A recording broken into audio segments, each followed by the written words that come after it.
Get ready for the dictation. Start. Mr. Chairman, I rise to support this resolution because this matter has to be considered and reconsidered as planning goes on. Right at the beginning, I must say that this village industry, despite all brave talk on the part of the Planning Commission and the government, has been given a backseat by the Planning Commission, and I think a lot has to be done in order to reorientate the entire approach with regard to village industries. I generally agree with much of what has been said by the two speakers who have preceded me, and I should like to add a few suggestions to what they have said. Now, even when we were fighting the British, one of the indictments against the British rule was that it led to the ruination of our village and cottage industries.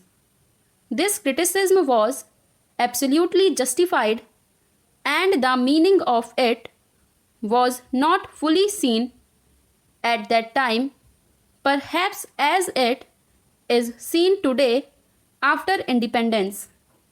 We have embarked on a policy of industrialization of the country, but in an underdeveloped economy like this, where we have got nearly 82% or a little more of the population living in the villages, you cannot have rapid industrialization merely by starting heavy industries or even medium industries in the urban areas and towns, whether they be in the public sector or in the private sector. They are, of course, important, and the development of such industries must be on a far bigger scale. That is what we stand for, but at the same time, we must embark on a policy of industrialization of the rural areas today. There was a time when capitalist economists almost took it for granted that with the development of capitalism, rural industries must go, and in fact, in Europe, in the beginning of the 20th century, we saw in Germany and other places many small scale and village industries going out of existence as capitalism grew. Monopoly capitalism, which is growing in our country, also has a tendency to crush the small and medium industries, let alone village industries. The moment rural economy is drawn into the orbit of capitalistic market, the tendency is there, and the laws operate for the decline of the rural industries of the type that exist. Now, this process is there in our country artificially. We are trying to maintain some. In the rural areas, you have nearly 3.5 million new job seekers every year.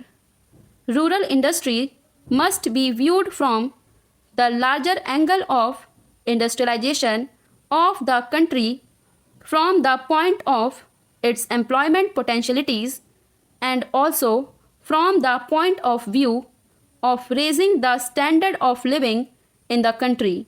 Yesterday, here the Prime Minister was saying that unless agriculture looked up, national income would not go up still higher, and the standard of living would not go up.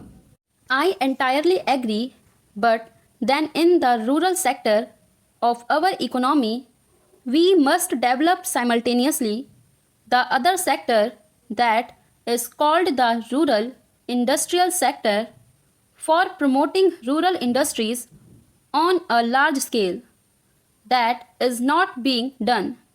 Now I found in our country and we heard complaints that these industries were not getting help. The artisans are not only not taken care of, but they are sent to their doom by the government in many places.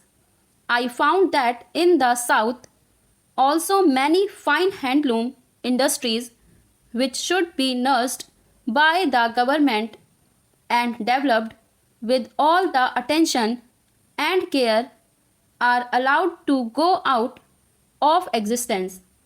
Therefore, it needs a serious rethinking on the part of the Commission as to how can we set about this task. It is not just a question of supplementing something. It is a question of developing a dynamic sector in our economic life in the countryside because we cannot envisage a situation where industries will be developing only in the towns and the problems will be solved. Bigger industries and certain other medium industries will certainly develop and should develop in the towns. At the same time, small industries through cooperatives, state sector, individual enterprise, and through artisans should also develop in the countryside. This is how we can step up the rate of industrial progress of the country. These industries can cater to the consumer's needs to a considerable extent, relaxing our pressure on imports and also helping the development of certain vital industries apart from providing employment. The employment question is very important. Now, at the time of the last general election, the gentlemen of the Congress Party issued a manifesto written by Prime Minister Nehru in which they have said the unemployment would be reduced in the course of the next 5 years. At that time, it was 53 lakhs. Now, when they went to the third general elections, the unemployment has gone up to 90 lakhs, and we are told by the Planning Commission that in the course of this 5-year plan, it would have gone up to 12 millions.